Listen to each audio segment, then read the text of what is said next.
Get Well, Curious George by Margret and H. Ray. Hi, my name is Werner. I've been reading hundreds of books for you. Please subscribe to get them all. And watch until the end, where a surprise is waiting for you. Maybe Mom can help you. Thank you. George was a good little monkey and always very curious. But one morning George wasn't feeling quite as curious. "What's wrong, George?" asked the man with the yellow hat. George sneezed and pointed to his throat. "Does your throat hurt?" asked his friend. George nodded his head yes. The man put his hand on George's forehead. "You do feel a little warm. It looks like you may have caught a cold." George was confused. How do you catch a cold? He didn't remember playing catch yesterday. "I'll call Dr. Sinner's office and make an appointment. In the meantime, you should lie down and rest." The man found a thick, cozy blanket and fluffy pillows. George happily climbed onto the couch. He brought George a glass of orange juice, crayons, and a coloring book, and put George's favorite cartoon on the television. George sipped his juice. It felt good on his sore throat. He colored a few pictures. He watched a cartoon. Soon his eyelids started to feel heavy. The warmth of the blanket and pillows and the sound from the television slowly lulled George to sleep. Before he knew it, it was time to get up. "George, we need to leave for your doctor's appointment," said his friend, as he gently rocked George awake. George and his friend arrived at Dr. Sinner's office. "Be a good little monkey and don't wander off," said the man, letting George down onto a waiting room chair. "I'll check you in at the front desk." George was too tired to wander off. He waited for the man to come back. He was nervous to see the doctor. "Don't worry, George, everything will be okay," said the man as he sat down. A nurse opened a nearby door and peered down at his clipboard. "George," he called. The man with the yellow hat took George's hand and they walked together to the exam room. "Hi, George," said Dr. Sinner.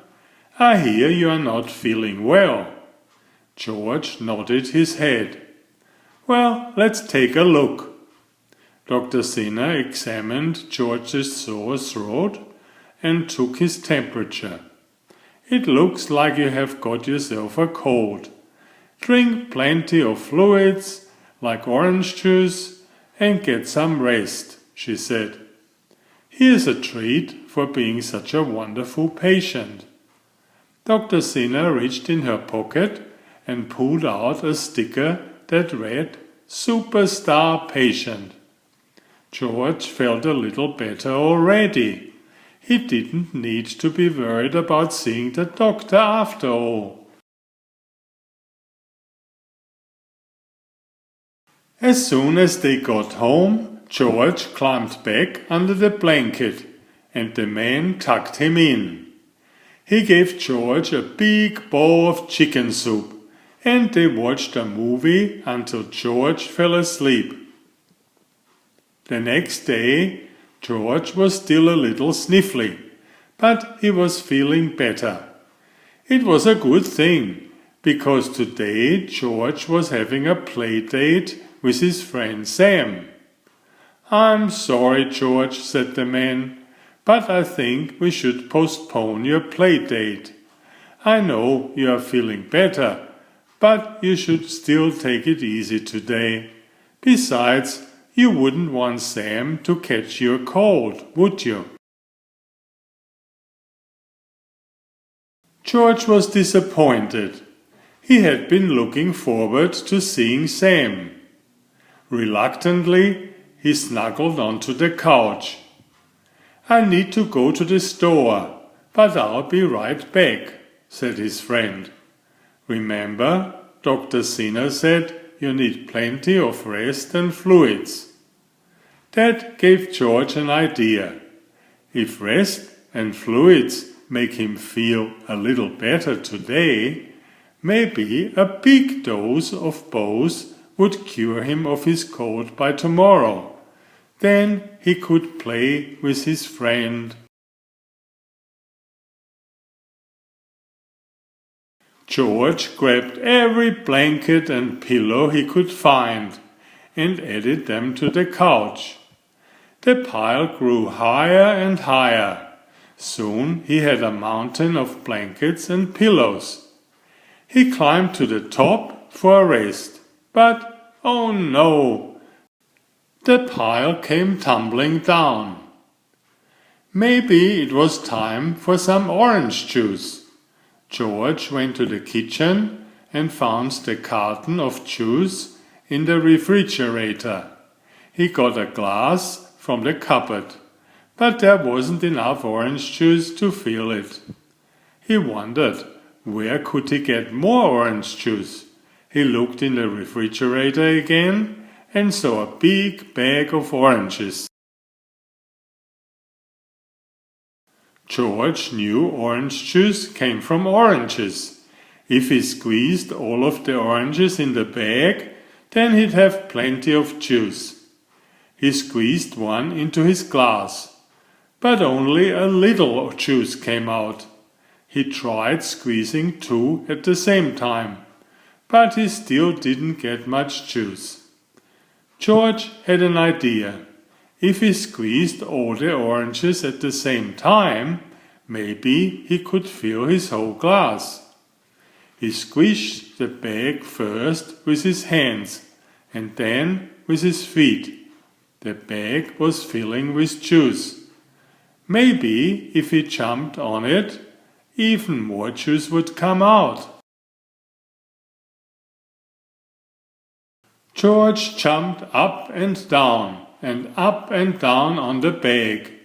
He was having so much fun that he didn't notice the man with the yellow hat standing in the doorway. "George, what's going on here? Look at this mess," said the man. The kitchen had puddles of juice everywhere, and there were blankets and pillows all over the living room floor. George pointed to the orange juice and then the blankets. "Oh, you were trying to follow Dr. Sinner's orders?" asked his friend. George nodded. The man smiled. "Well, this might make it easier." He pulled a new carton of orange juice out of his grocery bag. He filled George's glass with juice. Then they cleaned up the kitchen and put away the extra blankets and pillows. George settled down on the couch and the man read him a story while he drank his juice. The next day, George was finally able to play with his friend Sam.